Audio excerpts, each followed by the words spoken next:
Hello friends, आज के इस वीडियो में हम लोग दो बहुत ही महत्वपूर्ण टॉपिक्स वाष्पन और क्वथन यानी इवेपोरेशन और बॉइलिंग के बारे में बात करेंगे।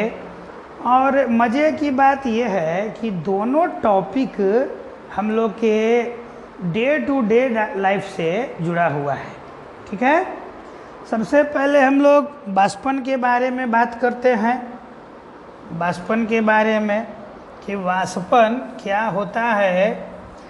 तो सामान्य तौर पर वाष्पन वह क्रिया है जिसमें कोई भी लिक्विड है, द्रव, जो वेपर में यानी वाष्प में कन्वर्ट हो जाता है।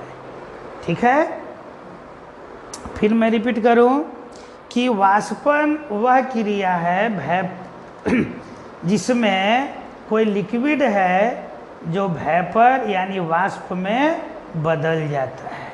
ठीक है, फिर सवाल यहाँ पर ये आया, क्या सभी द्रवों के लिए वाष्पन क्रिया का दर बराबर होता है?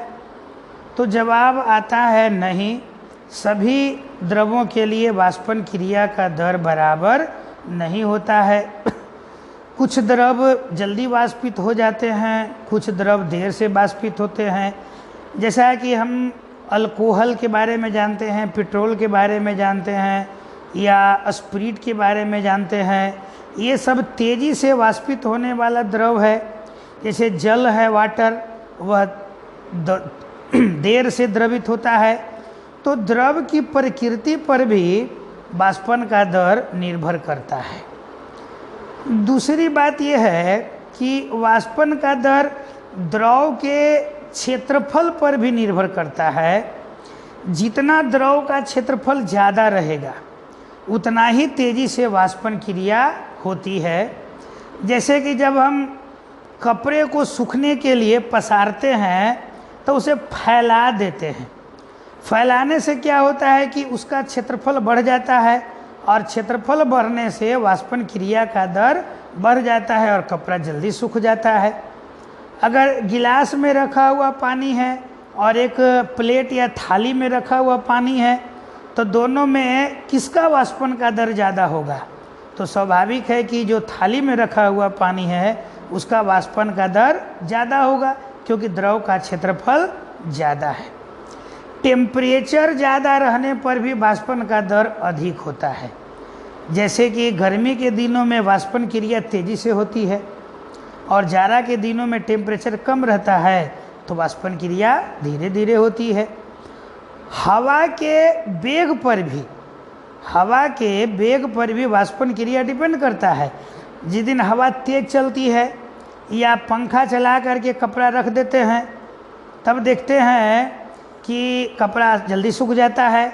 यानी पंखा चलते रहने से हवा के प्रभाव के कारण वाष्पन क्रिया तेज़ी से होती है। तो ये सब कुछ फैक्टर्स हैं जो वाष्पन की दर को प्रभावित करते हैं। ठीक है, अब है वाष्पन क्रिया से हमें क्या लाभ या दैनिक जीवन में क्या हमें लाभ मिलता है। तो बहुत सारी ऐसी क्रियाएं हैं जो वाष्पन पर आधारित हैं। जैसे भी देखो, मैंने बोला कपड़ा सूखना, तो वाष्पन क्रिया के कारण है। जब हम पंखा चलाते हैं तो हमें राहत महसूस होती है। इसका भी कारण है कि हमारे शरीर से लगातार पसीना निकलते रहता है, और जब पंखा चलाते हैं तो उस पंखा के प्रभाव से जो हवा उत्पन्न होती है, वो हवा के कारण शरीर का पसीना लगातार सूखते जाता है, और जब सूखता है तो हमारे शरीर से ही वो लैटेंट हीट यानी गुप्त ऊष्मा प्राप्त करता है। तो जब शरीर से वह वाष्पन के लिए ऊष्मा लिया तो शरीर का टेम्परेचर थोड़ा घटा, इस कारण से हमें ठंड लगती है, हमें ठंडा अनुभव होता है, और गर्मी के दिनों में हमें राहत मिलती है। घड़ा में रखा हुआ पानी गर्मी के दिनों में ठंडा हो जाता है। इसका भी कारण है वाष्पन। वाष्पन क्रिया के कारण ही घड़ा में रखा हुआ पानी जो है वह ठंडा हो जाता है, क्योंकि वाष्पन के लिए जो गुप्त उष्मा खींचा, लेटेंट हीट, वह घड़ा के पानी से खींचा। तो घड़ा के पानी से लगातार वह उष्मा खींचता है। नतीजा ये होता है कि घड़ा के पानी का टेम्परेचर घटता है और वह पानी ठंडा हो जाता है। ओके। गर्मी के दिनों में कभी कभी देखे होंगे कि जो डीओजी साहब यानी डॉग, जो कुत्ते होते हैं, वह जीभ निकाल कर हाँफते हैं। ऐसा इसीलिए करते हैं कि जीभ निकाल के जब हाँफते हैं तो जीभ पर जो सलाइबा है, लार है यानी वाटर है, वो वाष्पित होता है, और वाष्पित होने के लिए जो उष्मा उसके शरीर से खींचता है तब उसे ठंडा का अनुभव होता है। तो ये वाष्पन क्रिया है। वाष्पन क्रिया के कारण होने वाले लाभ हैं। अब है, वाष्पन क्रिया एक धीमी प्रक्रिया है, बहुत धीमे धीमे होती है। कभी कभी ऑब्जेक्टिव सवाल में आते हैं कि वाष्पन क्रिया किस ताप पर होती है, निश्चित ताप पर या अनिश्चित ताप पर या किसी भी ताप पर। तो इसका जवाब होगा किसी भी ताप पर। वाष्पन क्रिया किसी भी ताप पर हो सकती है, इसके लिए कोई निश्चित टेम्परेचर फिक्स नहीं है। ठीक है। वाष्पन क्रिया हमेशा द्रव के सतह पर होती है। जो वाष्पन क्रिया है वह हमेशा द्रव के सतह पर होगी, आंतरिक भाग में वाष्पन क्रिया नहीं होती है। इसीलिए हम लोग देखते होंगे कभी कभी कि गर्मी के दिनों में नदी या तालाब का जो ऊपर का पानी है वह गर्म रहता है, और जबकि निचला हिस्सा जो है वो ठंडा होता है।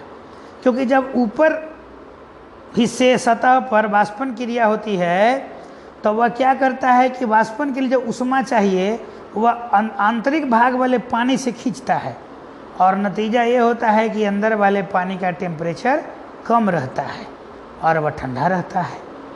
इसी प्रकार और भी उदाहरण आप दैनिक जीवन में देखते होंगे कि वाष्पन क्रिया के कारण अनाज सूख जाते हैं, गीली ज़मीन सूख जाती है, मिट्टी सूख जाती है, तो ये वाष्पन क्रिया के कारण ही होती है। अब देखिए यहाँ पर क्वथन बॉयलिंग। आमतौर पर बॉयलिंग की जो परिभाषा है वह बॉयलिंग का मतलब होता है खौलना, उबलना, यानी द्रव के उबलने की क्रिया को हम क्वथन कह सकते हैं।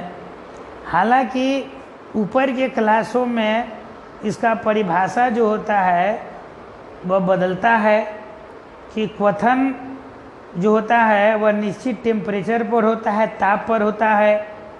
ठीक है। तो एक चीज़ तो क्लियर है कि जो क्वथन की क्रिया है, बॉयलिंग की क्रिया है, वह निश्चित टेम्परेचर पर होगा, और यह एक फास्ट प्रोसेस है, तीव्र प्रक्रिया है, और यह पूरे द्रव में होता है। ठीक है। जैसे वाष्पन में पढ़े कि वाष्पन एक धीमी प्रक्रिया है, लेकिन क्वथन जो है वह एक तीव्र प्रक्रिया है। यह पूरे द्रव में होने वाली प्रक्रिया है और यह निश्चित टेम्परेचर पर होने वाली प्रक्रिया है। ठीक है। अब देखिए क्वथन से एक आता है क्वथनांक, बॉइलिंग पॉइंट। तो सामान्य तौर पर हम लोग कहते हैं कि जिस ताप पर द्रव खौलने लगता है उसे हम क्वथनांक कहते हैं। ऊपर के क्लासों में परिभाषा बदल जाती है थोड़ी सी। परिभाषा ये होता है कि जिस ताप पर वायुमंडलीय दाब के बराबर द्रव का वाष्प दाब, फिर से रिपीट कर दूं मैं, जिस ताप पर वायुमंडलीय दाब के बराबर वाष्प दाब, वेपर प्रेशर हो जाता है, उसे हम लोग क्वथनांक कहते हैं। यानी क्वथनांक पर वाष्प का दाब और वायुमंडलीय दाब, एटमॉस्फेरिक प्रेशर, दोनों क्या हो जाता है, इक्वल हो जाता है, बराबर हो जाता है। ठीक है। अब यहाँ इंटरेस्टिंग चीज़ ये है कि क्वथनांक जो होता है वह अलग अलग द्रवों के लिए अलग अलग होता है। जैसे पानी, शुद्ध पानी, जो शुद्ध जल है उसका क्वथनांक 100 डिग्री सेल्सियस होता है। ठीक है। अब यहाँ पर है, क्वेश्चन आता है, क्या क्वथनांक पर दाब का प्रभाव पड़ता है? तो जवाब है हाँ, क्वथनांक पर दाब का प्रभाव पड़ता है। अगर दाब बढ़ाते हैं तो क्वथनांक बढ़ जाता है। जैसे प्रेशर कुकर में दाब अधिक होता है, वेपर प्रेशर, वाष्प के कारण, इसीलिए वहाँ पर द्रव का क्वथनांक ज़्यादा होता है। ठीक है। दूसरी बात है, पहाड़ों पर जब हम ऊंचाई पर जाते हैं तो वहाँ पर्वतों पर, पहाड़ों पर जाते हैं तो वहाँ वायुमंडलीय दाब का मान घटता है, और वायुमंडलीय दाब का मान घटने से क्वथनांक का मान घट जाता है, और क्वथनांक का मान घटने से जो खाना है वह देर से पकता है। यहाँ पर कुछ लोग कन्फ्यूजन में आ जाते हैं कि पहाड़ों पर जो पानी है वह जल्दी खौलता है तो खाना जल्दी क्यों नहीं बन जाता है। बहुत सारे स्टूडेंट्स को मैं इस पॉइंट पे कन्फ्यूज्ड होते हुए देखा हूँ कि कुछ लोग जब मैंने सवाल करते हैं कि जब पानी है कम ताप पर जल्दी खौलने लगता है तो खाना भी जल्दी बनना चाहिए। तो यहाँ मैं कन्फ्यूजन दूर कर दूँ कि कम ताप पर खौलने का मतलब है कि पानी में ऊर्जा जो है वो कम संचित हुआ। जो पानी में ऊर्जा का संचय हुआ वह ऊर्जा कम संचित हुआ।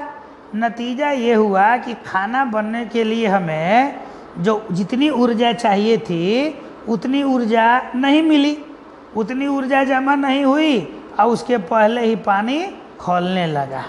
नतीजा ये हुआ कि हमें ज़्यादा ऊर्जा प्राप्त करने के लिए अब पानी को ज़्यादा देर तक खौलाना पड़ेगा, इसीलिए खाना देर से पकता है। उम्मीद है कि आपको ये वाष्पन और क्वथनांक जो है, क्वथन समझ में आया होगा, और एडवांस क्वेश्चन जो होगा क्वथनांक पर, उस पर हम लोग अगले वीडियो में चर्चा करेंगे। धन्यवाद।